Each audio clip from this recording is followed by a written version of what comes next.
Bonsoir, ce soir dans Lumière intérieure, nous avons l'honneur de recevoir un comédien dont le visage nous est très familier. Nous l'avons vu dans Qu'est-ce qu'on a fait au bon Dieu, Frédéric Shaw. Bonsoir Frédéric Shaw. Bonsoir.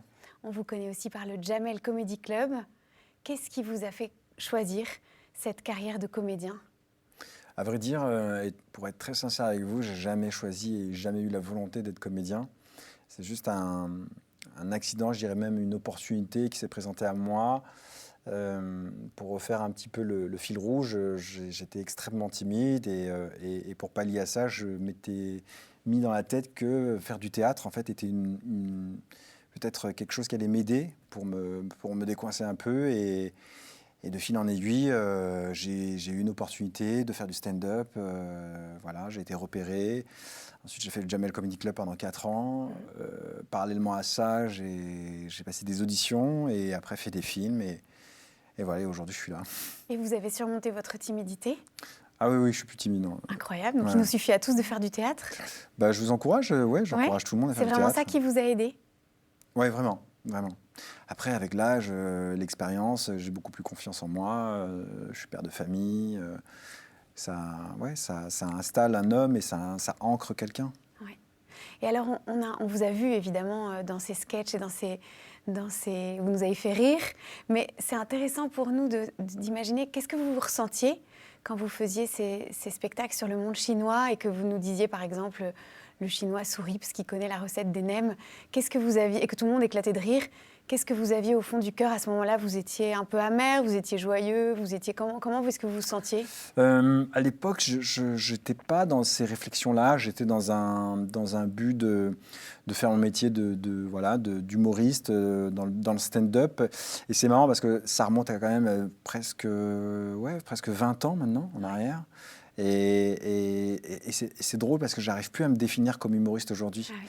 Vous voyez, à l'époque, c'était un moyen de m'exprimer que j'avais trouvé. Mais je trouvais que ça ne m'a jamais vraiment défini. C'est juste que pour entrer dans le milieu un peu de l'entertainment, c'est le seul truc que j'avais trouvé. Faire rire. Ouais, la passerelle, c'était ça. Et je m'étais dit que par le biais de ma particularité, ma singularité, en fait, mes origines, étaient un moyen de faire rire comme a pu faire Danny Boone, Gad Elmaleh, Jamel Debbouze, en mettant en confrontation, en fait, leurs origines, leur histoire, leurs parents, avec la confrontation de la France. Et vous avez aimé faire ça ? Ah, j'ai adoré. Ah, vous J'ai avez adoré. Et j'ai adoré parce que vous imaginez bien que vous êtes dans une salle où il y a 100, 200, 1000, 2000 personnes et qu'il y a un fou rire commun. Ouais. Ça veut dire que la vanne déjà est passée et que vous avez une salle qui est en pleine écoute, qui est avec vous. Et une qui sorte vous de suit. communion avec la salle. Oui, le pire, ce serait un bide, par exemple. Ouais. Ça, c'est jamais arrivé ? C'est déjà arrivé, bien sûr. Quand on teste un peu le matériel, des vannes qu'on écrit, forcément, on ne les a jamais jouées devant qui que ce soit. Et parfois, la première fois, ça passe mal. Et comment on réagit ? Rien, il faut l'assumer, tout simplement. On laisse le silence ? Ouais, il faut l'assumer. Voilà. Et dire à des gens, celle-ci, par exemple, je ne la sortirai plus jamais. Ah oui, et là, les gens rient. Absolument. Ça, c'est pas mal. Vous avez écrit une autobiographie en 2015. Ouais. Je viens de si loin. Ouais. Et donc là, ça fait partie de cet itinéraire où tout à coup, vous cherchiez votre chemin. Pareil, c'est une opportunité. Un jour, j'ai eu... En fait, j'ai un ami qui est rédac-chef d'un magazine qui prônait la diversité et qui a donné carte blanche à plusieurs personnalités de raconter un peu leur parcours sur une page, ce que j'ai fait. Donc, j'ai été confronté à cet exercice. J'ai écrit une page sur mon histoire et il y a un éditeur qui l'a lu, qui a voulu me rencontrer. On a déjeuné ensemble. Ce déjeuner s'est transformé en 4 heures et demie de discussion, d'échange sur ma vie. Et il m'a dit, mais il faudrait en écrire un livre. Et c'est comme ça qu'est né ce bouquin, qui est plus un hommage à mes parents, au parcours de mes parents, qu'autre chose. Et donc, tout à coup, vous avez été propulsé à devoir écrire. Oui, après, j'ai coécrit avec quelqu'un parce que je n'ai jamais fait ça auparavant. Bien sûr. Ça demande une vraie structuration de ça. Et du coup, elle était là pour pouvoir, en fait, sortir les fondamentaux, enfin, ce que j'avais envie de dire et de parler, en fait. Oui, parce que c'est pas très facile au début. Ah non, c'est très compliqué. C'est très compliqué. Et si vous nous résumiez pour nous, vous aviez envie de dire quoi? J'avais surtout envie de mettre en lumière le parcours fantastique de mes parents, qui quand même ont subi un génocide au Cambodge, qu'ont trouvé la force, les facultés en fait de pouvoir subvenir subvenir à mes besoins, de vouloir survivre, de traverser des frontières, d'arriver dans un environnement, dans un pays qu'ils ne connaissent pas, une langue qu'ils ne connaissent pas. Tout était complètement différent et de repartir à zéro. Et je crois que ce n'est pas donné à tout le monde et pour ça, ce livre leur rend hommage en tout cas. Et alors, comment ont-ils réagi? Ils étaient très touchés, j'imagine. Malheureusement, mes parents ne lisent pas très bien le français et voilà, ils étaient très contents de voir l'objet du bouquin. Très touchés, j'imagine. Mais je crois pas qu'ils l'aient lu encore. Et vous avez traduit des petits passages pour eux? Vous savez, avec mes parents, et puis c'est très propre à la communauté asiatique. Il y a une pudeur, il y a une certaine timidité, donc on ne se dit pas vraiment les choses. Et avec mes parents, ça passe par des dîners. On survole les choses, j'ai l'impression. C'est dommage. Et moi, j'ai tout retranscrit, en tout cas, c'est ce que j'avais envie de leur dire dans ce bouquin. Ils sont venus vous voir jouer? Oui. Et ils rient? Encore une fois, ils ne comprennent pas toutes les subtilités, mais ils sont surtout surpris par l'audience qui se mettent à rire de façon... Ils doivent être tellement fiers. En même temps, ils sont hyper fiers, mais ils ne comprennent pas, en fait. Ils ne comprennent pas toutes les subtilités, mais en tout cas, voilà, ils voient que des gens m'arrêtent dans la rue, que je monte sur scène, que je fais des choses qui ne sont peut-être pas communs au sein des gens de ma communauté, même si aujourd'hui, on en voit de plus en plus, mais quand on remonte à 17 ans en arrière ou 20 ans en arrière, j'en connaissais pas beaucoup, quoi. Ouais. Et non, ils sont très, très fiers. Et donc, votre vie a un peu basculé dans la notoriété au moment de qu'est-ce qu'on a fait au bon Dieu? Est-ce que c'est ça le tournant qui fait qu'on vous arrête dans la rue aujourd'hui? Oui, le Jamel Comedy Club était déjà un palier qui était quand même assez important. Le bon Dieu, effectivement, beaucoup plus, parce que les 3 volets ont réuni presque un peu moins de 20 millions, je pense, d'entrées. Donc c'est énorme. Et tout le monde connaît votre visage maintenant? En tout cas, on m'arrête dans la rue, ça m'arrive. Et ça c'est pénible ou c'est marrant? Non, c'est toujours plaisant. C'est toujours bienveillant, donc tout va bien. Jusque-là, tout va bien. Mais non, c'est vertigineux parfois, mais c'est chouette. Mais le petit garçon que vous étiez ne pouvait pas imaginer un tel itinéraire? À aucun moment. Vous aviez envie de faire quoi, petit? À vrai dire, j'en savais rien. Vous saviez pas? Mes parents m'ont dit, tu deviendras comme mes cousins, ingénieur, avocat, médecin, comptable. Ça faisait déjà un large panel. J'avais le choix entre 4 métiers. Donc vous avez commencé des études d'ingénieur. Puis vous avez été steward, il me semble. Je suis devenu steward, encore une fois, des opportunités, chercher un job d'été pour juillet-août. Et une amie d'un de mes voisins est venue déjeuner là-bas. Je suis passé et ils m'ont dit, mais pourquoi tu ne viens pas? Elle était hôtesse de l'air. Et pourquoi tu ne viens pas? Tu ne te présentes pas chez Air France? Donc comme ça, sans avoir fait d'études spécifiques, on peut arriver? J'avais un bac +3, donc je pouvais passer, je pouvais prétendre à postuler. Et ils étaient tellement intéressés par mon profil... parce que je leur ai dit que je parlais chinois, alors qu'en fait, pas du tout. Mais vous n'avez pas été démasqué? Avec ma tête, c'était difficile de ne pas me croire. Mais après, on ne vous a pas demandé d'être sur un vol où il fallait tout faire en chinois? Je trouvais une arnaque parce que quand il y avait des chiffres, forcément, quand je partais à Pékin ou à Shanghai, il y avait 98% des passagers étaient chinois et ils venaient me voir et je leur disais qu'en fait, j'étais japonais. Et oui, du coup, ça marchait. Et vous n'avez pas été viré par la direction qui Non, parce que personne ne le vérifiait, en fait. Voilà. Donc, je rebondissais en anglais tout de suite. C'est très drôle. Et vous avez aimé ce métier? J'ai adoré ce métier. Vous avez fait ça combien d'années? J'ai fait ça plus d'une dizaine d'années. J'ai voyagé partout dans le monde. Et ça m'a... En fait, ce métier, ce qui est fantastique, mais de façon générale, le voyage, ça m'a ouvert l'esprit sur toutes les croyances limitantes qu'on peut avoir. Tout ce qu'on peut entendre ou lire dans les informations et qu'on prend pour argent comptant, en fait, le voyage nous permet en fait de décortiquer autre chose que ces informations-là. Et moi, le voyage, typiquement, la croyance qu'on peut avoir sur le continent africain, moi, c'est un continent que j'ai découvert et que j'ai adoré. J'ai adoré aller en Afrique. Et parce que les gens sont fantastiques là-bas. Et en Asie, pareil. En Asie, j'ai adoré aussi. Donc c'était la première fois que vous retourniez en Asie dans le cadre de ce métier ou non? Mais c'est la première fois que je prenais l'avion. Ah oui, c'était la première fois que vous J'avais preniez jamais l'avion. pris l'avion avant Air France. Donc c'était très émouvant. C'était, vous savez, c'est comme si, ouais, c'est un monde qui s'ouvre à moi parce que mes parents, comme ils connaissaient pas grand-chose, j'ai pas découvert tant de choses. Mes parents étaient limités par le travail, par plein d'aspects anxiogènes. Oui. Ne serait-ce que la langue, très Ouais, et éprouvant. du coup, moi, on me lance dans ce bain-là, forcément, je vais découvrir Tokyo, Los Angeles, Miami, New York, Bamako, enfin, voilà, j'ai voyagé partout. Et vous croyez qu'à ce moment-là, vous cherchiez déjà un peu à retrouver votre origine Non, Non, pas encore. non, j'étais dans... à cette époque-là, c'est une bonne question, on m'a jamais posé ça. Je dirais que j'étais dans une sorte de libération où je sortais un peu de ce cadre qu'indirectement mes parents ils m'ont mis.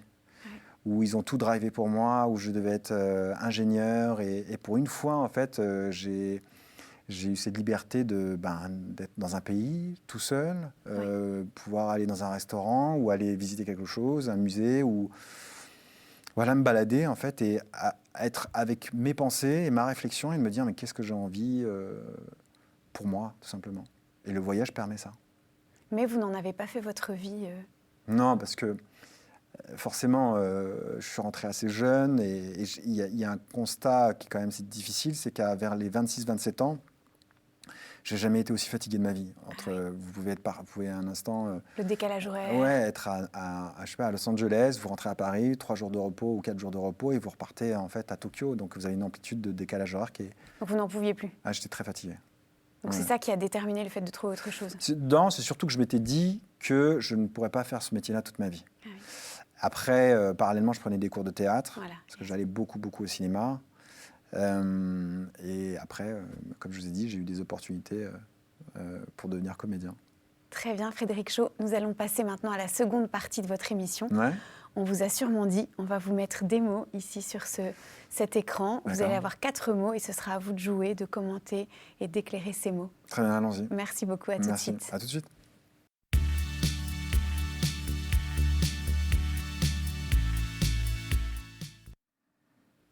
Nous sommes dans Lumière intérieure et nous recevons ce soir Frédéric Shaw. Et maintenant, c'est le temps des mots et nous avons choisi comme premier mot en pensant à vous, le mot déracinement. Déracinement, c'est un mot qui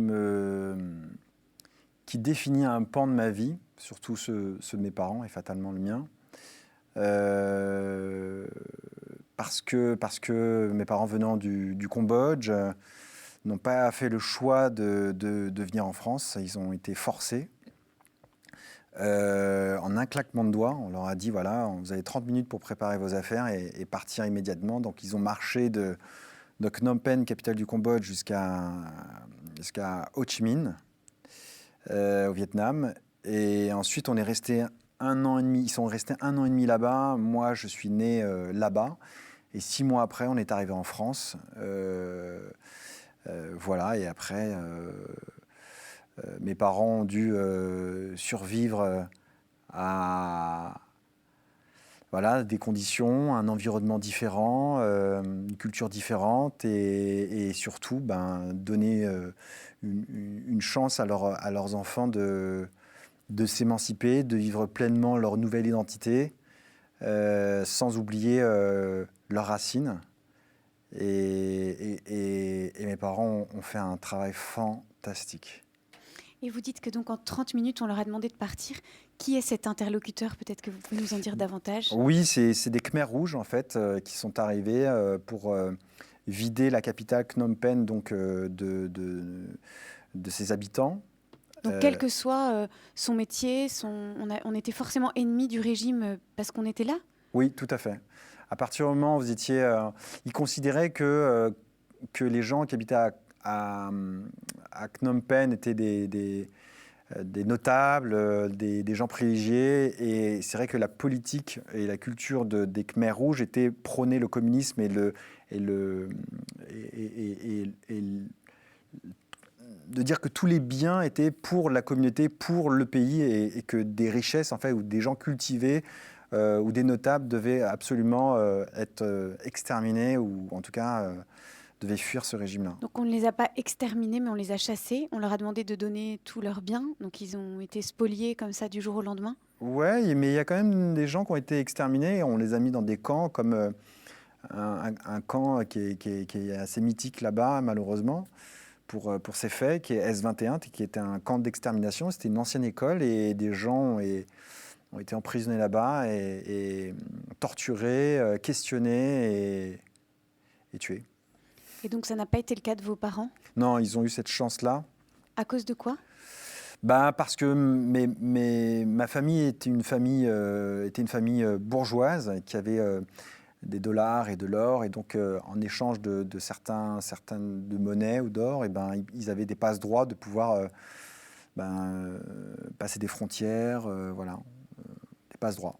Et ils sont partis juste comme ça en couple ou bien? Et vos Non, grands-parents? toute ma famille. Il y avait mes oncles, mes tantes, mes grands-parents, tout le monde. Tout le monde. Ouais. Et donc d'un coup, on passe de être un bourgeois aisé avec un métier, une situation, et puis être sur les routes avec rien du tout et les poches vides et pas de sécurité du tout. C'est ça, ouais, ça rappelle un peu ce qui s'est passé il n'y a pas si longtemps que ça, en fait, en 2015, avec les Syriens. Ah oui, bien sûr. Ouais. Donc c'est quelque chose qui m'avait quand même assez bouleversé à l'époque. Bien sûr. Et alors finalement, vous êtes né vous-même au Vietnam. Mm-hmm. Et vous avez finalement vécu toute cette expérience de déracinement, puisque votre maman vous attendait en marchant du Cambodge jusqu'au Vietnam? Ou vous êtes né complètement après? Non, moi je suis né après. Ils sont restés 1 an et demi au Vietnam. Et dans ces 1 an et demi, c'est là que je suis né. Et 6 mois après, on est arrivé en France. Et alors, ils ont quitté le Vietnam pour les mêmes raisons, à cause du communisme?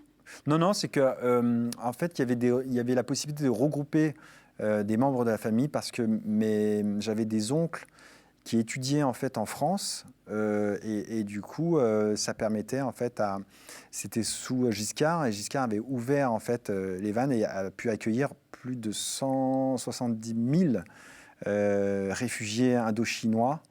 Voilà, la grande majorité étaient des boat people. Et mes parents ont fait partie en fait de ces gens-là. Donc ils étaient en boat people pour arriver? Non, ils ont eu de la chance, ils ont eu des billets. Mes parents étaient issus de familles assez riches, donc mes oncles et tantes ont payé des billets. Et donc vous êtes arrivés en France, et qu'est-ce que ça implique pour un enfant d'avoir des parents d'une culture différente?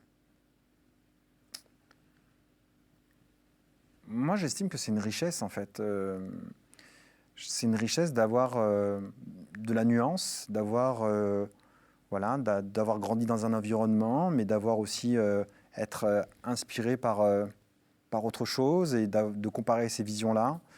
La différence de culture apporte le débat, moi je trouve, et c'est plutôt une bonne chose. Et donc, même petit garçon, vous avez vécu ça comme une bonne chose? Vous dites quand même que vous vouliez être plus blanc que blanc? Oui, quand j'étais petit, forcément, vous savez, quand on est enfant, on n'a qu'une envie, c'est d'être fondu dans la masse. Et fatalement, moi, avec ma différence physique, j'étais le seul asiatique dans quasiment tous les établissements scolaires dans lesquels j'étais. Et à partir du moment où on est différent, on est sujet à des moqueries. Alors, c'est pas vraiment... c'est pas lié que, j'appellerais pas ça du racisme, mais c'est juste qu'il suffit que vous ayez une oreille plus haute que l'autre ou un œil plus déformé que l'autre. Vous êtes sujet à la moquerie. Et moi, j'en ai pris quand même pour mon grade, on va dire. Mmh. Et c'est vrai que ça a généré chez moi une sorte de rejet de mes origines. Mais au final, en grandissant, je me suis rendu compte que c'était une force incroyable, quoi. Et j'en ai fait... j'ai quand même fait ce constat que... Grâce à cette différence-là, j'ai pu être steward, j'ai pu intégrer le Jamel Comedy Club, j'ai pu faire des films, j'ai pu écrire un livre, j'ai pu intéresser des gens. Oui, donc ce que vous voyez, petit garçon, comme un obstacle, est en fait, s'est avéré une richesse une fois qu'elle était assumée. Absolument. Je crois sincèrement que la singularité, votre singularité, si vous la transformez, ça en devient une force. Ouais. Et à quel moment cette espèce de blessure et cette singularité qui vous coûtait est devenue une force? Enfin, qu'est-ce qui a été le facteur bascule? Je dirais c'est dans le process de l'écriture de mon livre, et parallèlement j'écrivais aussi mon film. Ça m'a permis en fait de comprendre mes origines, de réembrasser voilà, un peu cette histoire-là qui était méconnue, pour laquelle j'avais fait un rejet. J'ai passé du temps avec mes parents, avec mes oncles, mes tantes, mes grands-parents, pour qu'ils m'expliquent un peu leur parcours. C'était touchant, émouvant, on a ri, on a pleuré ensemble. Ça a fédéré encore plus nos liens. C'est l'une des meilleures choses qui me soit arrivée. Après, l'arrivée de mes enfants, bien évidemment. Ça vous fait poser beaucoup de questions sur comment vous allez transmettre. Je pars du principe que pour pouvoir bien transmettre, il faut avant tout se réparer. Et j'ai eu la chance de faire un peu ce process-là avant. Donc, en tout cas, j'espère bien transmettre aujourd'hui. Et bien justement, ça nous amène au deuxième mot, vous allez voir. Le deuxième mot, c'est héritage. Ouais. Héritage, on est dans la même thématique. C'est dingue parce que quand j'étais petit, donc l'héritage culturel, l'héritage culturel, je viens de le dire, non, c'est ça? Oui, mais c'est pas grave. Non. Donc l'héritage culturel et l'héritage familial que j'ai pu avoir, c'est marrant parce que j'avais un aspect négatif là-dessus. Et à tel point, comme je disais, j'ai fait un rejet de mes origines. Et je trouvais que ma vie était imparfaite, en fait. Et ce qui est dingue, c'est que dans cette imperfection, elle m'a permis, moi qui la trouvais imparfaite, elle m'a permis en fait à péter des plafonds de verre et à réaliser certains de mes rêves aujourd'hui. Et le constat que j'ai aujourd'hui, c'est de me dire que cette imperfection, à cette époque, était parfaite. Parce elle m'a permis d'être l'homme que je suis aujourd'hui, qui est ancré avec ses valeurs, avec qui il est, avec sa part d'ombre et sa part de lumière. Et aujourd'hui, je suis en adéquation avec tout ça. Et peut-être que vous pourriez nous dire, mais par exemple, à la maison, chez vous, qu'est-ce qui était si différent de chez les copains de l'école? Ne serait-ce que la communication. Moi, comme je le disais, moi, j'étais étonné que... je me rappelle, parfois, j'allais dîner chez mes voisins et leurs parents leur demandaient comment ça allait, qu'est-ce que tu as fait aujourd'hui, comment ça s'est passé. Enfin, moi, j'étais... Et ça n'arrivait jamais? Jamais. Mes parents, ils me donnaient des ordres. Ah Mes parents, ils me disaient, descends, mets la table... voilà, débarrasse, va faire la vaisselle, nettoie, va te coucher, va faire tes devoirs. C'était ça. Mais après, je leur en veux pas. C'était un cadre. D'une, c'est culturel, et de deux, ils étaient oppressés par un objectif, c'était subvenir à leurs besoins et à mes besoins. Est-ce qu'il y avait des traditions chez vous, des traditions culturelles ou même religieuses qui vous ont été transmises? Déjà, on a une tradition qui est, comme beaucoup de cultures, qui passe par la nourriture. Alors, moi, j'adorais ça. Les dimanches, on avait cette tradition de se réunir chez ma grand-mère et du coup, il y avait des plats asiatiques qui étaient somptueux et c'était un jour que j'adorais parce que ça me permettait d'avoir un peu, de voir des membres de ma famille, mes cousins, on pouvait jouer, il y avait une légèreté qui s'installait. Je reste assez nostalgique de cette période-là. Parce que ça n'existe plus? Vous ne continuez j'essaie pas ces fêtes? J'essaie de retranscrire ça avec ma famille, avec mes enfants. Vous savez faire les plats de votre grand-mère? Je m'y suis mis. Ah, bravo. Je m'y suis mis. Parce que je voulais absolument que mes enfants connaissent un peu ces saveurs. Et du coup, je me suis mis à cuisiner. Et on parlait quelle langue, du coup, dans cette fête du dimanche? On parlait la langue... en fait, en Chine, il y a plus de 26 dialectes et j'en parle un. Donc, la langue officielle en Chine, c'est le mandarin. Et moi, je parle le Chaozhou-Croix. C'est un dialecte du sud-est de la Chine. Et ça, vous avez aussi transmis à vos enfants? Malheureusement, non. Ah oui, donc ça, eux, ils ne comprennent pas. Non, non, non, non, non. Et la génération de vos enfants, des cousins et tout ça, ont tous perdu cette langue? Elle s'effrite, on va dire, Ah oui. malheureusement. Vous allez me faire culpabiliser. Ah non, non, non, loin de moi cette idée.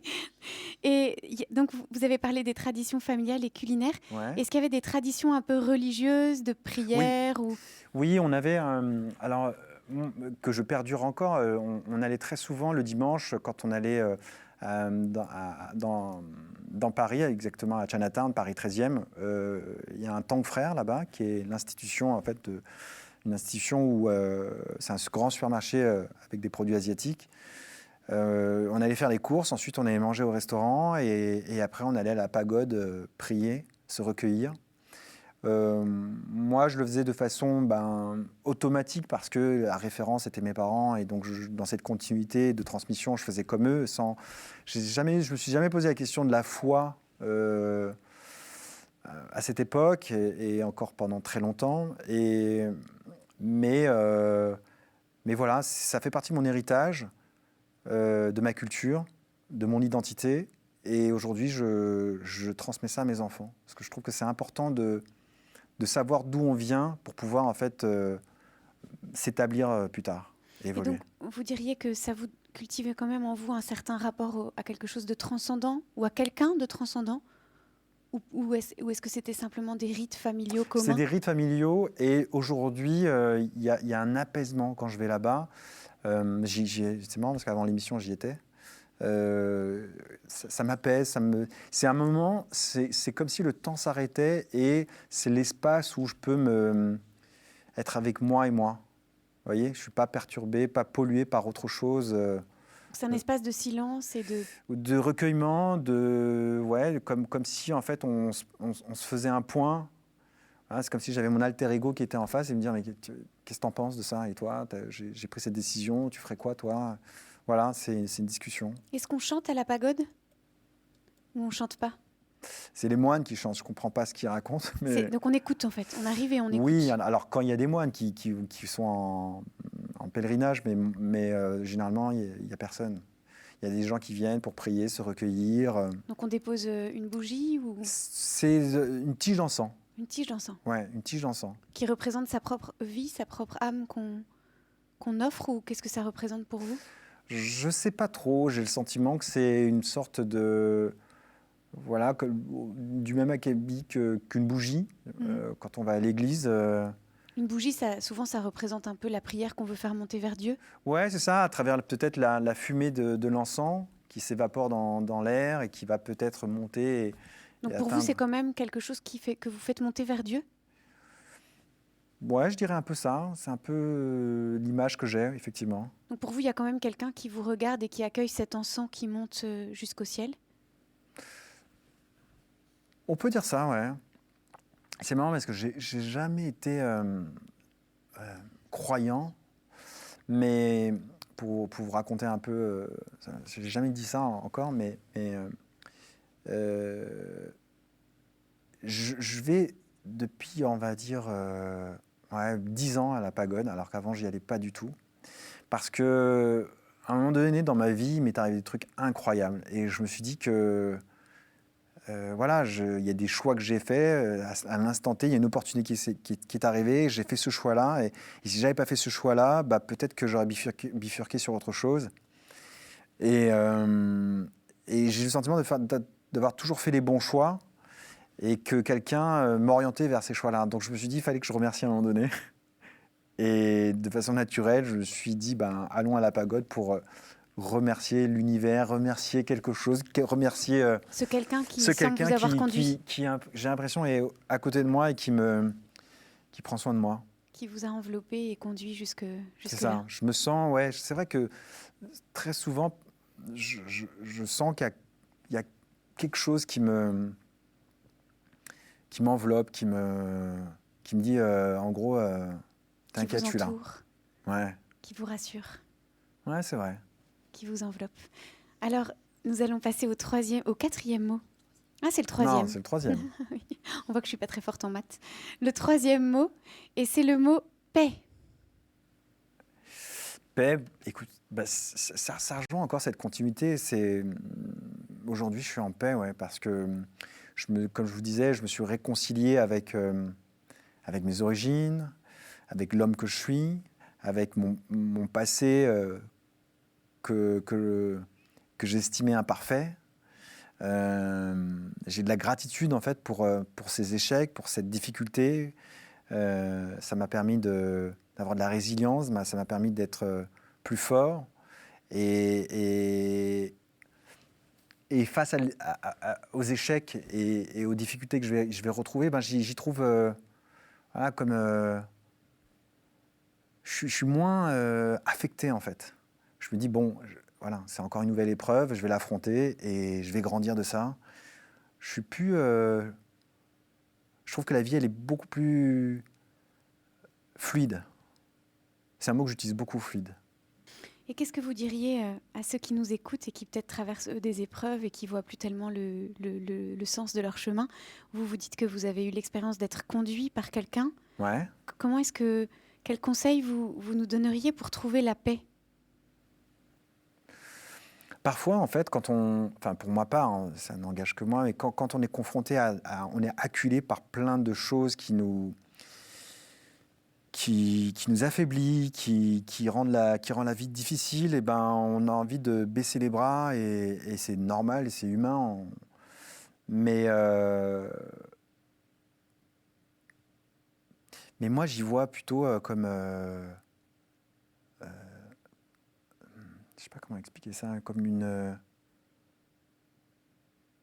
opportunité en fait. Avant, j'étais acculé, mais maintenant, je l'accueille et je me dis, voilà, c'est peut-être une opportunité d'agrandir ta zone de confort. Alors, Vous pourriez dire ça même pour une grosse épreuve? ouais, mais la plus grosse épreuve, c'est la mort. Et bien Pour moi. justement, du coup, comment est-ce qu'on... C'est marrant, c'est quelque chose, voilà, j'y pense. Pas la mienne, mais de mes proches. Et je pense que plus on désacralise un peu les choses, plus on y va avec un... Voilà, la vie, elle est chouette et en fait, il faut savoir En fait, on est de passage et il faut savoir se dire, essayons peut-être que c'est pas aussi grave que ça, en fait, les problèmes qu'on a, ou en tout cas, le prisme dans lequel on le prend, peut-être pas le bon. Il y a peut-être d'autres façons de l'affronter et de la voir. Et moi, avant, comme je vous disais, j'étais acculé face à une difficulté. Maintenant, Vous la voyez comme un passage. j'essaie de la détourner, de me dire, bon, je vais pas mourir. En tout cas, j'espère pas. Je vais l'affronter. Et c'est comme un petit nuage qui va passer. C'est difficile, un orage. Mais après ça, il va faire beau. Et quand on doit mourir alors? Est-ce qu'on peut se dire On après la mort, il va faire espère beau? en se retournant. En fait, c'est ce que je m'efforce de faire. C'est de me dire, j'espère que ma vie était chouette. Et ma vie a été chouette. Vraiment. Et vous avez dit tout à l'heure que c'était un passage. Un passage, ça signifie qu'on va ailleurs. Vous pensez qu'après, il va faire beau et qu'il y a dans cet ailleurs? Non, alors là, je n'ai pas poussé cette réflexion-là. Je pense qu'après la mort, je me suis jamais dit qu'est-ce qu'il y a après la mort. Jamais. Non. Et vous arrivez à vivre sans vous poser cette question, même pour ceux que vous aimez? Ouais, je préfère me dire, essayons d'avoir eu un bon séjour pendant ouais, j'appelle ça un séjour, pendant cette vie. Parce que ça a un départ et ça a une fin, comme un séjour. Et de me dire, j'ai passé des bons moments. Je m'efforce à ce que ça soit saupoudré de belles choses, quoi. J'avais aussi envie de vous poser une question par rapport à la paix. Ouais. Malgré tout, votre famille a été très marquée par cette violence invraisemblable qui leur a été faite au Cambodge vis-à-vis de ce régime communisme très violent. Ouais. Est-ce que vous trouvez qu'ils ont été traumatisés par cette violence ou comment est-ce qu'ils ont rebondi face à cette violence? Pour être sincère avec vous, je pense qu'ils ont été traumatisés. C'est traumatisant, de toute façon. Évidemment. C'est traumatisant. On ne peut pas... ou en tout cas, on compose pour pas montrer ses fêlures, sa faille, les conséquences de ce passé, en fait. Donc on vit avec, on essaie de guérir, tant bien que mal, et malheureusement, vous transmettez aussi ça à vos enfants. Ils m'ont transmis aussi ce truc-là. Donc ce truc que vous qualifieriez quoi ? De quoi ? Des fêlures, Une angoisse par rapport à la violence ? Une angoisse par rapport à la violence, une angoisse par rapport à un questionnement sur un tel déclassement. On se dit, mais pourquoi on a subi ça, en fait ? Qu'est-ce qu'on a fait, en fait ? Pourquoi mes parents, ils avaient 31 et 29 ans quand ça leur est arrivé, et de se dire, mais j'estime qu'à cet âge-là, on est assez établi, tout va bien à leur époque, tout allait bien, et du jour au lendemain... Ouais, c'est une injustice irréparable. C'est ça. Oui. Et de ça, ce déclassement, je pense qu'ils ont jamais réussi à complètement se relever. Ouais. Et ils m'ont transmis un peu ce truc-là, sauf que moi, j'en ai fait une force, quoi. Et vous avez déjà réfléchi à d'où venait cette violence du communisme ? Je pense à la bêtise humaine, à la volonté de croire qu'on peut, je sais pas, certainement l'ego, la volonté d'écraser gratuitement un autre être humain. Ouais, certainement, mais je pense que c'est beaucoup plus complexe que ça, parce que c'est des choses que je ne maîtrise pas, mais je me dis, en arriver à faire une guerre civile et à tuer des gens de son propre peuple, à exterminer plus d'1,7 million, sur une population de, je crois, 6 millions, c'est énorme, quoi. Comment on en arrive là ? Et voilà, et comment un homme a pu manipuler en fait une audience et à faire croire tellement de choses qu'on arrive à ces atrocités. Vous avez regardé le documentaire S21, Absolument. La machine de Khmer Rouge, et Absolument. comment vous avez réagi ? C'était un choc pour moi parce qu'à vrai dire, moi j'ai toujours pensé que mes parents étaient arrivés en France pour des raisons économiques, pensant que l'Occident était l'Eldorado. Ah, il n'avait jamais dit ? Ah non, il ne me l'avait jamais dit, non. Et à 26 ans, je découvre ce film documentaire qui est passé à Cannes, et donc ça a été un choc pour moi parce que tout concordait en fait au niveau des dates. Et du coup, j'ai confronté mes parents à ça. Donc j'ai acheté le DVD et je leur ai dit, papa, maman, voilà, j'ai découvert ce truc-là. Et j'ai vu leur tête en fait. Et leur tête face à ce sujet était la réponse à tous mes questionnements. Et encore une fois, ça a déclenché quelque chose en moi. Alors, qu'est-ce qu'on fait de ça ? Est-ce qu'on succombe ? Est-ce qu'on Vous avez été en colère quand même, vous avez été en colère. Bien sûr. Mais j'ai eu qu'une volonté après ça, c'est de comprendre mon histoire. Donc j'ai tout lu, tout vu. Je me suis ultra documenté. Je connais parfaitement mon histoire maintenant. Et ça m'a donné une force pour pouvoir, voilà, entre guillemets, j'avais la volonté, et je l'ai compris très tardivement, que tout ce qui m'animait, c'était de redonner la dignité perdue de mes parents. Ouais, je comprends. Voilà. Alors nous allons passer au dernier mot. Ah oui. Et ce dernier mot, c'est espoir. Espoir, tout de suite, je pense à mes enfants, parce que j'espère que les fêlures que m'ont transmis mes parents, j'ai pas le sentiment que de leur transmettre à eux ces fêlures-là. Je pense que cet héritage, en tout cas, entre guillemets, a été coupé. J'essaie d'être le plus exemplaire possible pour que mes enfants puissent être plus ancrés. Pour que, vous savez, mes enfants, ils ont 8 et 6 ans, et à cet âge-là, leur référence, c'est leurs parents. Et si vous n'essayez pas d'être un petit peu exemplaire entre ce que vous dites et ce que vous faites, eux, ils vont faire la même chose. Alors, j'essaie d'en inculquer les valeurs qu'on m'a transmises. J'essaie d'être un pont entre entre ma culture, leurs différentes cultures et aussi ce qu'ils voient à l'extérieur et de décortiquer un peu ce qu'ils reçoivent à l'extérieur et qui ramènent à la maison. On en discute beaucoup. Je discute énormément avec eux, chose que mes parents ne faisaient pas. Mais je ne leur en veux pas parce qu'ils n'avaient pas les moyens. Ils n'étaient pas câblés pour ça, entre guillemets. Ouais, j'essaie d'être un bon papa pour eux. Donc vous diriez que c'est ça votre espoir aujourd'hui, être un bon papa? D'être une bonne personne. D'être une bonne personne avant tout. Je crois beaucoup au karma.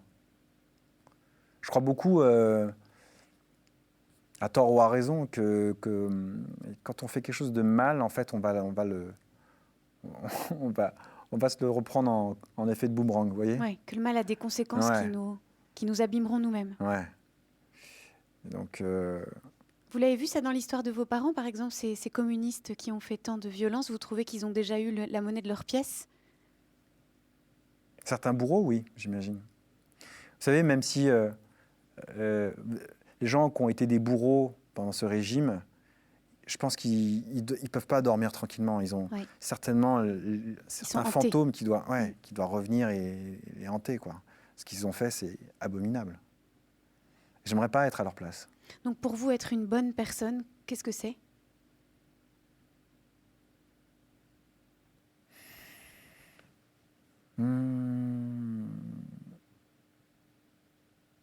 C'est quelqu'un qui est, selon moi, qui n'est pas animé de méchanceté, qui est plutôt... Ouais, c'est peut-être bateau ce que je veux dire, mais c'est quelqu'un qui veut qui a de la bienveillance pour l'autre, de la compassion. Et ça, c'est quelque chose que vos parents vous ont transmis? Ouais, totalement. Donc ça veut dire que le mal qu'on leur avait fait n'est pas resté en eux comme une amertume et une violence? Si, certainement, mais je pense qu'ils avaient déjà cet ADN-là. C'est des gens vraiment gentils, mes parents. Ouais, c'est vraiment des gens bien. Donc ça, ils vous ont transmis cette bonté, cette bienveillance, cette gentillesse? Ouais, carrément. Et c'est pour ça, pour vous, être une bonne personne, c'est avoir un cœur bon? Ouais, c'est à la fois pour soi, mais à la fois pour l'autre. Moi, je suis toujours ému quand je vois quelqu'un... Enfin, ému, ça me fait plaisir de voir quelqu'un heureux, quelqu'un réussir.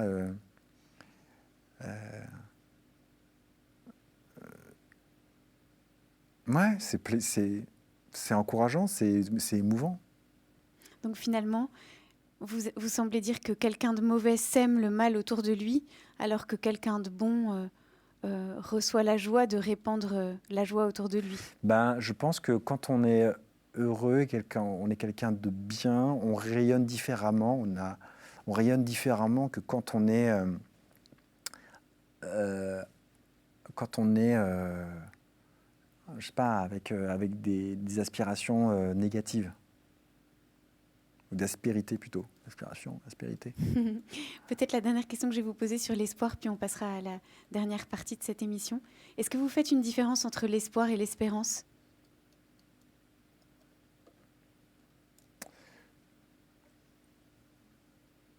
C'est vrai que c'est difficile quand même. C'est une nuance qui est très, très, très petite, j'ai l'impression.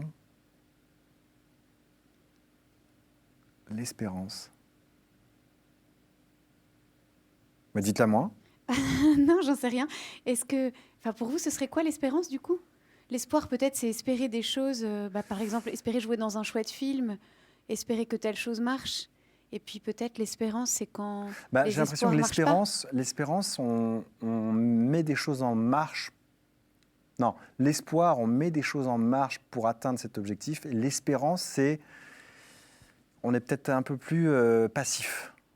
On attend quelque chose sur lequel on ne maîtrise plus rien, c'est ça? Ouais, voilà. C'est assez beau. À travers ce que vous venez de me dire, ça me donne... j'ai envie de tendre vers ça. Ouais, c'est beau. L'espérance, on attendrait quelque chose de cet autre qui nous enveloppe, là où quand on n'a plus d'espoir sur les choses qui s'effondrent dans nos vies. Ouais. J'ai plus d'espoir que d'espérance, moi. Merci beaucoup, Frédéric Chaud. Nous allons passer à la dernière partie de cette émission. D'accord.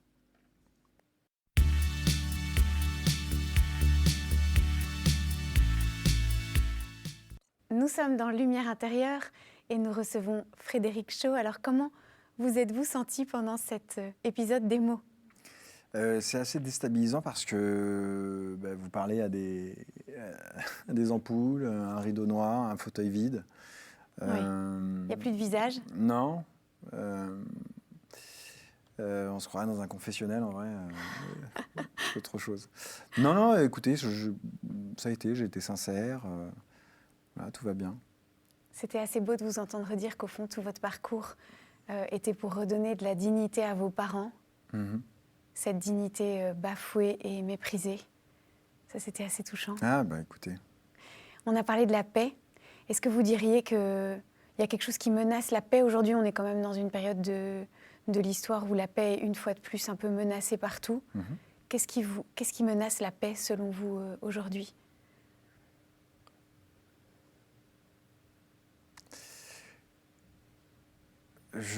Alors, déjà, ce qu'il faut savoir chez moi, c'est que ça fait plus d'une dizaine d'années que je ne regarde plus la télé. Mmh. Je suis assez coupé des grandes lignes de l'information parce que, fut un temps, je lisais les journaux, je regardais la télé et ça avait un impact, en fait, dans mon moral, dans ma journée, parce que j'avais le sentiment d'accueillir que des mauvaises nouvelles. Et j'avais fait le constat que ça avait un impact dans ma journée. Ça a apporté de la négativité. Donc je vous avoue que... Vous avez mis ça à distance. Ouais, et même les réseaux sociaux. Alors, je suis en détox absolu même.